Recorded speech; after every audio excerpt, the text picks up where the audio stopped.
Taarifa hii ya habari ni kwa udhamini wa kampuni ya kutuma na kupokea pesa Fizi One.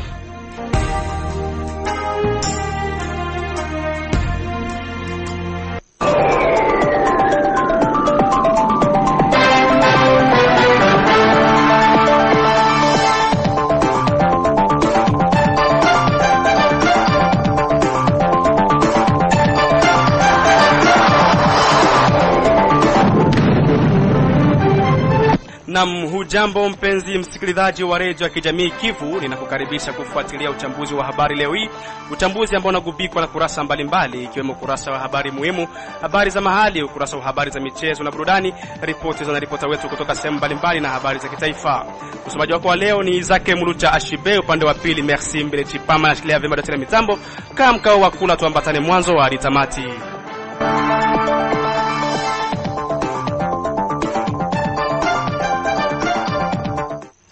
Kama nilivyokujuza kwamba ukurasa wa habari muhimu utakuwepo kwenye uchambuzi wa habari leo. Za leo zinasomwa naye Sudi wa Sudi Valentin. Karibu Sudi. Asante sana mwenzangu Izaki Mulucha Shibe kwa kunipa fursa hii ya kuwajuza wasikilizaji wetu habari ambazo tuliweza kugonga mwamba kwa siku ya leo. Na hivyo tuanzie na hizi habari za hapa katika mji wa Baraka. Ni kwamba viti vipatavyo 13 vimepelekwa na watu wasiojulikana usiku wa kucha siku ya kwanza ya wiki tunayo ndani ya kanisa ya CPA Porte Ouverte katika kata la Kibonjwa ya 3 mjini Baraka. Mtu mmoja, baba wa familia, ameuawa kwa kupigwa risasi na watu wa nia mbaya waliokuwa na shikilia silaha ambao mpaka sasa bado kujulikana mnamo usiku wa kucha siku ya Jumapili ya tarehe 11 Mei mwaka 2025 ndani ya manispa ya Kalundu mjini Uvira. Katika habari za kitaifa, Rais wa Jamhuri ya Kidemokrasia ya Kongo Mheshimiwa Antoine Felix Tshisekedi ametangaza kuendelea tena na misheni yake ya kuzunguka nchini kupitia mikoa mbalimbali licha ya kusitisha kwake kwa muda. Mpaka hapo mwenzangu Izaki Mulucha Ashiba, sina la ziada na kuacha uendelee na uchambuzi wetu wa habari. Asante sana Sudi wa Sudi Valentin. Tunajikita kwenye uchambuzi wa habari zenyewe tukianza na ukurasa wa habari za mahali. Radio ya kijamii Kivu imepokea siku ya kwanza ya tarehe 12 Mei mwaka 2025 msaada wa dumu moja mafuta aina ya mazutu kutoka kwa mwananchi Wilon Njano Ndo Mambafar. Kwa swala hilo, uongozi wa radio hii limetaja kushukuru vya kutosha hatua ya mwananchi huyo na kuomba wengine kufuata mfano huo. Katika mazungumzo na Radio Kivu, Bwana Wilon Njano Ndo Mambafari, mwenyekiti wa wauza madawa wa mji wa Baraka na tarafa ya Fizi, Iprofafi kwa ufupi, ameonyesha hapa kipi kimemsukuma kutoa msaada huo.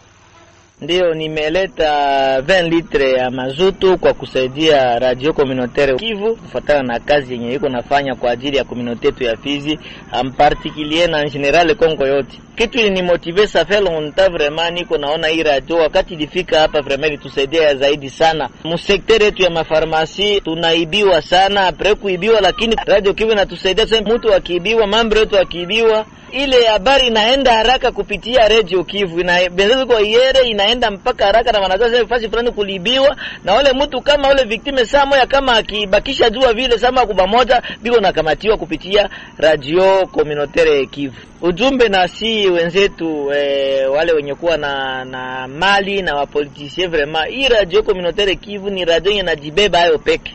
Kwanza inatusaidia si communauté locale, kwanza ndio priorite. Habari tunazipata za hapa na pale. Kwa hiyo ningewasihi sana s'il vous plaît wale watu wa moyo safi, antuka tujikaze vile tutakuwa nasaidia radio communautaire Kivu kila leo kwa sababu inatusaidia huku kwetu. Upande wake mkurugenzi wa redio ya kijamii Kivu Lokendo Tenchilik amepongeza mwenyekiti huyo ambaye msaada wake umefika kwa wakati muafaka. Kwa niaba ya uongozi wa redio ya kijamii Kivu, tunamshukuru sana ndugu Mambafar ambaye ni mwananchi amejitoa kusaidia redio ya kijamii Kivu dumu moja la mafuta ya mazut, yani karbira. Ukijua kwamba tuko katika kipindi kigumu kwamba redio haina uwezo, ni vigumu sana ili kwamba redio iweze kusikika, inabidi michango ya watu. Inafikia wakati watu wananunua lita 1, lita 2 ili kuhakikisha kwamba redio iweze kwenda mbele.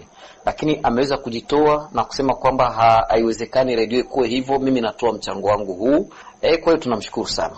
Mambafar tunakwenda kumshukuru, na pia tungeomba watu wengine wenye nia ambao wanasikiliza matangazo yetu, ambao wanafurahia vipindi vyetu, ambao wanafurahia taarifa zetu za habari, wawe wa kwanza kuweza kuleta michango, kwa sababu bila michango hii redio iendelee.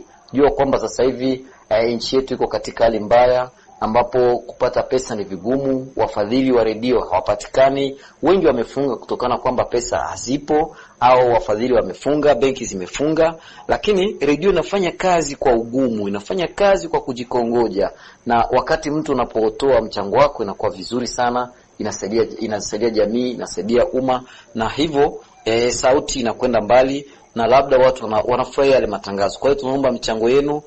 Kama wewe ni mwananchi ambaye unaweza kuwa pia na mchango, toa mchango kama gisa amefanya huyu Mambafari.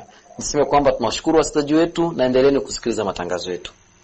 Tukiwa tu katika jiji la Baraka, viti vipatavyo 13 vimepelekwa na watu wasiojulikana usiku wa kucha siku ya kwanza wiki tunayo ndani ya kanisa la CPA Porte Verte katika kata la Kibonjo mjini Baraka.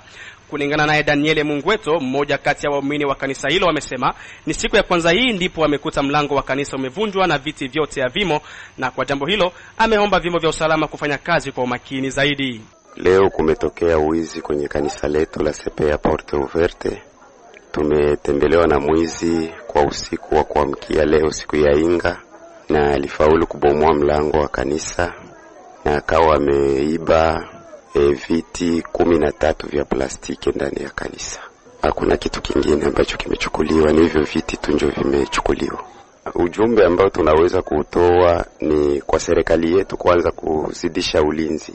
Hilo kabisa ni la lazima, maana serikali iko pale kwa ajili ya kulinda raia na mali zake. Kwa wananchi ambao wanaendelea kufanya vitendo vya namna hiyo, tunawaomba waweze kuacha, sababu ukiweza kugusa kwa vitu vya kanisa unamgusa ni Mungu mwenyewe, na tunawaombea Mungu aweze kuwageuza roho waweze kuokoka. Huko Uvira, mtu mmoja, baba wa familia, ameuawa kwa kupigwa risasi na watu wa nia mbaya waliokuwa wanashikilia silaha ambao mpaka sasa bado kujulikana, mnamo usiku wa siku ya Jumapili ya tarehe 11 mwezi wa 5 ndani ya manispa ya Kalundu mjini Uvira. Taarifa tunayo ni kwamba marehemu ameuawa pale ambapo alikuwa mwenye kutulia nyumbani, na hivyo kupigwa risasi 2 mfululizo na kufariki papo hapo, kama alivyohakikisha pia mwananchi na mwanasheria Chako Changu Bonane. Kuna mtu mwenye mpigwa masasi jana usiku wa saa 1 ya usiku. Ni mkaaji wa Avenue Kimbangu, mnamo quartier Kabindula, mkomine ya Kalundu. Watu wenye kusikilia silaha walimshtukia akiwa nyumbani kwake, wakampiga masasi pale pale, mmoja kwenye kichwa nyuma na mwingine kwenye roho, na kafa pale pale kabisa ghafla.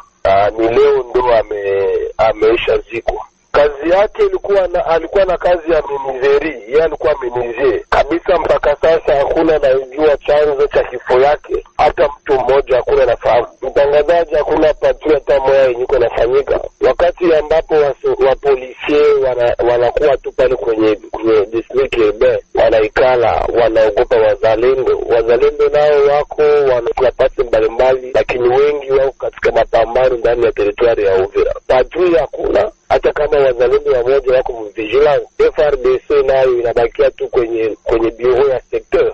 Raia inatupulia ingalao presence ya wazalendo kabisa wenye wanafanya kazi usiku na mchana, ila watu wanaendelea kufa. Hata kama jana pia saa 1 usiku masasi endelea mingi kunamo ngambo ya Kavimvira. Manake leo katika vile ya Uvira masasi yanalia kila siku, watu wanakufa kila siku, wengine wanaumia, na inaleta woga na watu hawajui waende wapi kwa sasa. Nani ambaye anaweza kuwa msaada kwa watu? Tunaishi mpuskoze, njala mingi, hakuna pesa, mambo ni mabaya kabisa, hata maji hakuna hamna.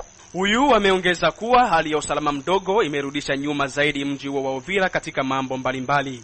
Mtangazaji, Uvira imesharudia nyuma. Ilirudia nyuma tangu siku vita ilianza mnamo makao makuu ya jimbo ya Bukavu.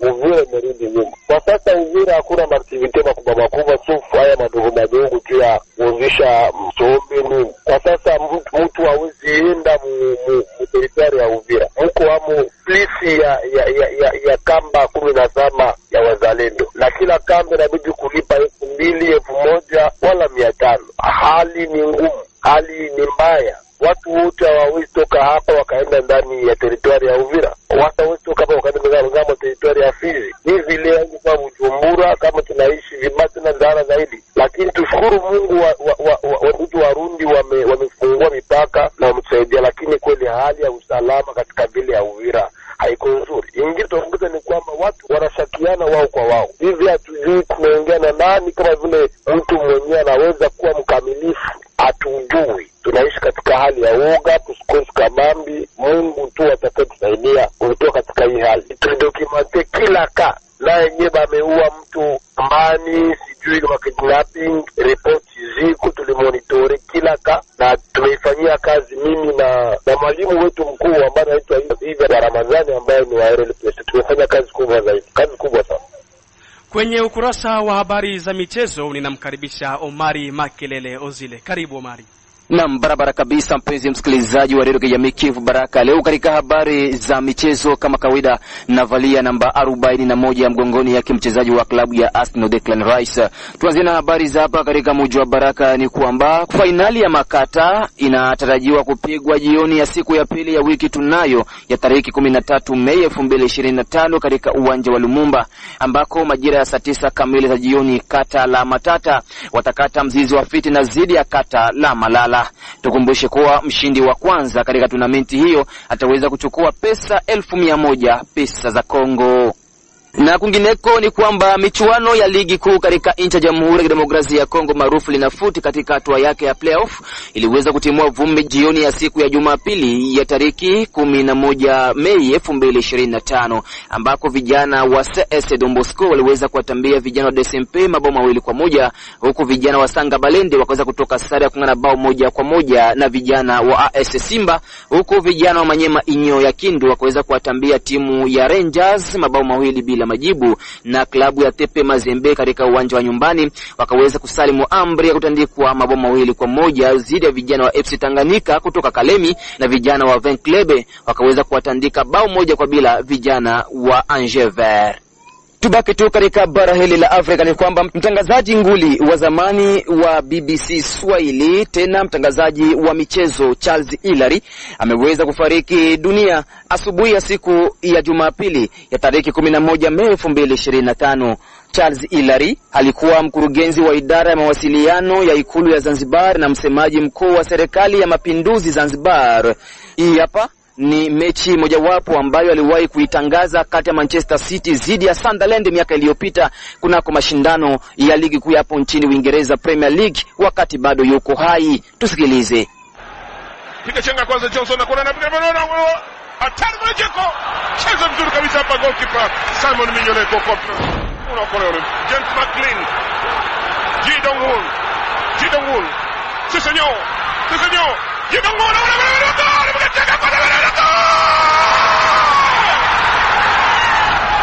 Ji Dong-hoon katika dakika za nyongeza anampatia hapa Sunderland bao la kwanza. Sunderland 1, Man City hawajapata kitu na hawaamini macho yao. Radio Kivu Michezo inatoa pole kwa familia ya mtangazaji huyo wa michezo wa zamani kutoka BBC Swahili. Vile mchezaji wa timu ya taifa ya Maroke na klabu ya Paris Saint-Germain Akraf Hakimi ameshinda tunzo la Marc Vivier Foe inayodhaminiwa na RFI na France 24. Tuzo hii inamtambua mchezaji bora wa Afrika katika ligi kuu hapo nchini Ufaransa kwa msimu wa 2024-2025. Klabu ya Real Madrid hapo nchini Uhispania imeingia mkataba wa miaka 3 na kocha wa Uhispania Xabi Alonso ambaye anatarajiwa kuanza kazi rasmi katika michuano ya kombe la dunia la vilabu litakalofanyika Juni 2025. Kocha wa sasa wa klabu ya Real Madrid Carlo Ancelotti anatarajiwa kuagwa rasmi wiki hii baada ya taratibu kukamilika. Real Madrid imepunguza nafasi ya kushinda La Liga msimu huu baada ya kupokea kichapo cha mabao 4-3 kutoka kwa Massimo wa jadi FC Barcelona, mechi ambayo ilipigwa jioni ya siku ya Jumapili ya tarehe 11 Mei 2025 katika uwanja wa Camp Nou kule Catalan na mjini Barcelona. Sina la ziada, naweka nukta katika habari za michezo. Asante sana Mari Makelele Ozile. Mpenzi msikilizaji, unafuatilia uchambuzi wa habari kutoka kwenye Radio ya Kijamii Kivu. Uchambuzi huu unaweza kuupata kwenye YouTube ukiandika Radio Communautaire Kivu. Mawimbi haya unayapata kwenye masafa ya FM kwa mita bendi ya 93.0. Kampuni Fizon Baraka, Mboko na Misisi ni rahisi kutuma na kupokea pesa cash pote ulimwenguni bila usumbufu. Na sasa tufungue ukurasa wa ripoti za wanaripota wetu, kuanza huko Kalemi. Ili kupiganisha ukosefu wa usalama tarafani Kalemi, jimboni Tanganyika, guverneur wa jimbo hiyo Christian Kitungwa Muteba alitembelea mwisho wa wiki iliyopita eneo ya njia Kalemi Kabimba ambako kuna ripotiwa matendo ya ugaidi. Hii hapa ripoti yake Olombwe DJ Doctor kutoka Kalemi. Matembezi kama na hayo ya gavana wa jimbo la Tanganyika ilikuwa inampeleka kwenye kilomita zaidi ya 40 mashariki mwa Kalemi, mji mkuu wa jimbo la Tanganyika. Njia ya kutoka Kalemi kujielekeza Kabimba ilikuwa swala kwake gavana wa jimbo kuona namna gani kabisa hali ya usalama inakuwa natanda maeneo kama na hiyo ya jimbo tarafani ya Kalemi, huko ambako kuna kuweko na kuripotiwa kwa kesi ya ugaidi ikiwemo wizi pamoja na matendo ya utekaji nyara wa raia, aswa zaidi wale wa nchi za kigeni. Kupitia hatua kama na hiyo, gavana wa jimbo Christian Kitungwa Muteba anakuwa anatarajia kustawisha hali ya usalama na hata vile vile kusaidia wawekezaji kufanya vema kazi yao kwa manufaa ya jimbo la Tanganyika. Déjà, il faut savoir que ce sont des enlèvements à répétition sur la route Kalemi Kabimba. Kwanza inabidi kujua kwamba kwenye njia hii kuna kuwa nafanyika ugaidi sana zaidi wa raia wa nchi za kigeni. Inakuwa sasa operation 3 ya wizi kwa muda wa miaka 2. Ilibidi kufika hapa na baraza lote la usalama kuona namna gani kuchukua hatua ambayo itasaidia matendo hii isifanyike tena siku za usoni, na sisi kama serikali kuchukua daraka letu la kuimarisha usalama wa raia wetu na ule wa wawekezaji.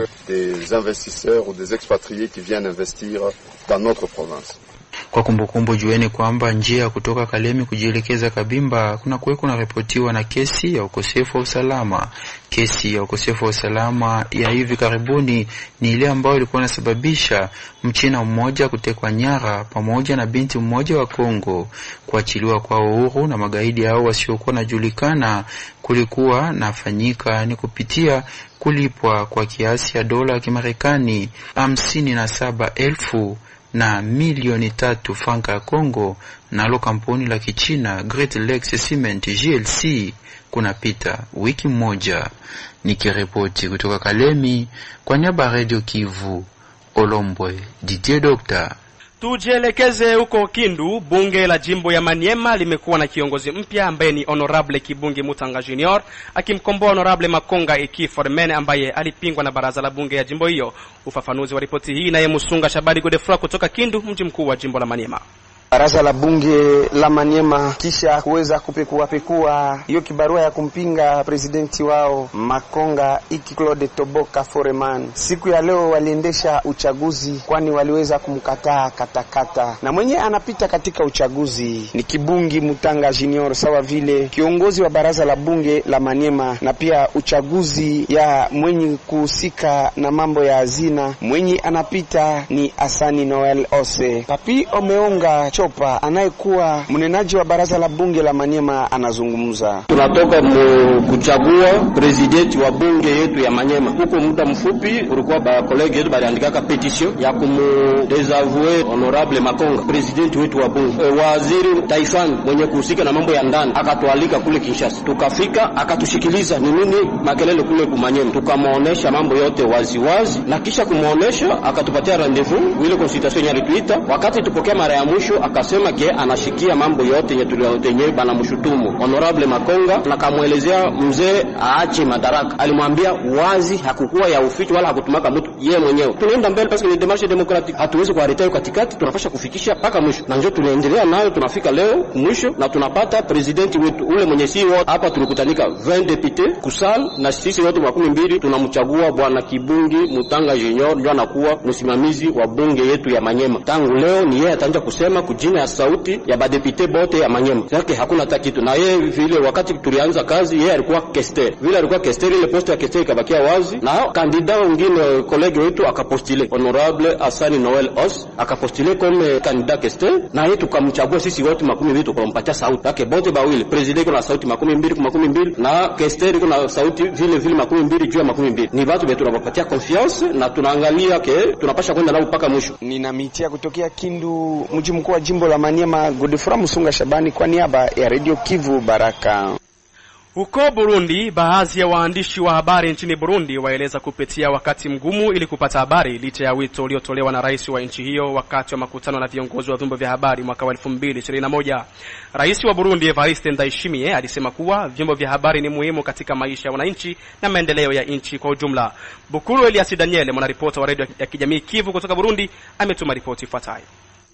Katika mkutano na viongozi wa vyombo vya habari na wawakilishi mbalimbali serikalini, rais wa Burundi Evariste Ndayishimiye Januari 28, 2021 alisema kuwa vyombo vya habari vina nafasi kubwa katika maisha ya wananchi na kuhimiza mamlaka ya usimamizi wa vyombo vya habari na redio zilizochukuliwa hatua kukaa pamoja katika kupata suluhu ya kudumu. Ninachohakikishia ni kuwa hata migogoro tuliyopitia tunakwenda kuangalia namna ya kuipatia ufumbuzi. Kuna vyombo vya habari ambavyo vilichukuliwa hatua. Naomba sense ikae pamoja na vyombo vya habari ili tuondoe tofauti iliyopo. Tuachane na yaliyopita, tugange yajayo. Maana hata sisi tunaamini kuwa vyombo vya habari vina nafasi kubwa katika maisha ya wananchi. Hata hivyo, baadhi ya waandishi wa habari wanasikitishwa kuna kuwa wito wa Rais Evariste Ndayishimiye hakuweza kutekelezwa, wakieleza kupitia wakati mgumu katika kupata habari. Kwa sasa ili uweze kupata taarifa ya kuambia wananchi inakuwa vigumu sana. Wananchi tukienda sehemu wanapofanya kazi, wakisikia kwamba sisi ni waandishi wa habari, wanakimbia. Na kwa upande wa viongozi tunaishi nao mitaani, na ukiwatafuta hata kwa njia ya simu wanakuambia kwamba mtafute mtu fulani, na ukimtafuta huyo mtu anakuelekeza kwa mtu mwingine na kusababisha taarifa kuitoa tofauti na mtu aliyekuwa anapenda. Inkuru agomba gushikiriza utayishikirije uko ari uyifuza. Mkuru w'igihugu atwara Burundi no musi. Wakati rais wa Burundi alipoingia madarakani, alikuwa ameleta matumaini makubwa. Aliposema kuwa hakuna linalowezekana bila vyombo vya habari. Lakini kwa sasa hali imebadilika. Maana haieleweki. Ukienda kutafuta taarifa ya habari katika mkoa fulani, unaomba tena ruhusa ya kufanya kazi wakati una ruhusa na kitambulisho cha kufanya kazi. Kanda afise ikarata ndangamwuga. Nikiripoti kwa niaba ya Radio Kivu Baraka kutoka nchini Burundi, Bukuru Elias Danieli. Na kwenye ukurasa wa habari za kitaifa, rais wa Jamhuri ya Kidemokrasia ya Kongo Felix Antoine Tshisekedi ametangaza kuendelea tena na misheni yake ya kuzunguka nchini kupitia mikoa mbalimbali, misheni ambayo alikuwa amesitisha kwa muda. Mengi zaidi na Safari Alimasidilwe.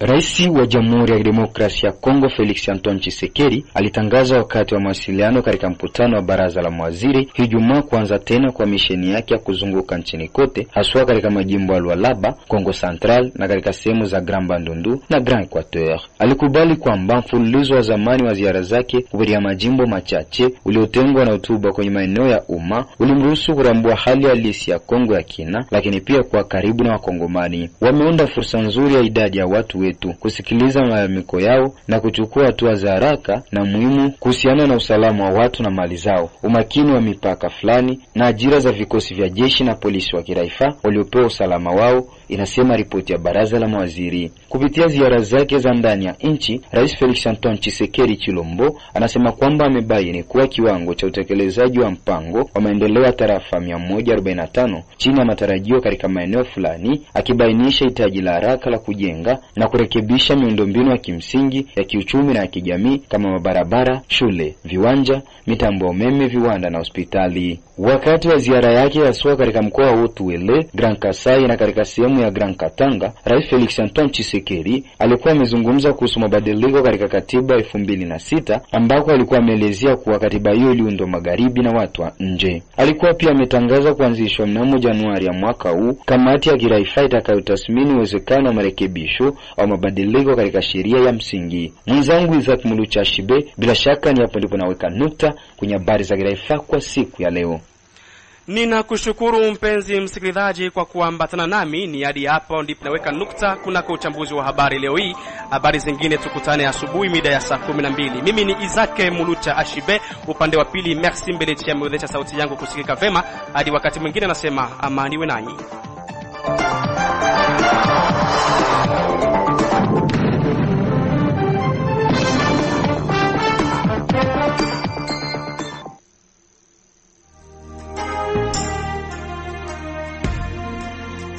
Taarifa hii ya habari ni kwa udhamini wa kampuni ya kutuma na kupokea pesa Fizi One.